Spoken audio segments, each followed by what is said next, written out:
İndi deyəcəksiniz, bu qız niyə təzə aldığı adanı yandırır? Çünki I am hungry təzə yarpaqlarla kəf verməyən yarpaq dolması bişirir. Bazardan aldığım yarpaqları saplaqdan təmizləyib bol su ilə duruluyorum. Üzərinə qaynar su töküb gözləyənə kimi elə birbaşa adanın üzərində əti hazırlayıram.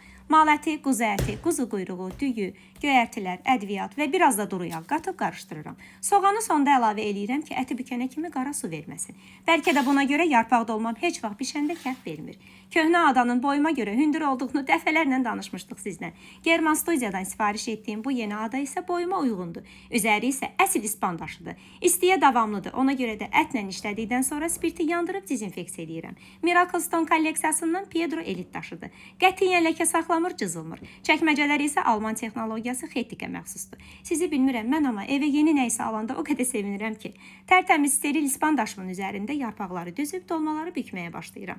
Bu qədər iş bacarsam da, amma yarpaq dolmasını çox dadlı bişirirəm. İstədiyim kimi isə incə bükə bilmirəm. Çalışıram həmişə çox eləyib bir burum qaynadıb, dondurucuda yarım fabrikat kimi tədarük edeyim. Mənə görə yarpaq dolması milli mətbəximizin incisidir. Heç bir diyeta ona sevgimin qarşısını ala bilməz. Bəs sizin ən sevdiyiniz milli yeməyimiz hansıdır?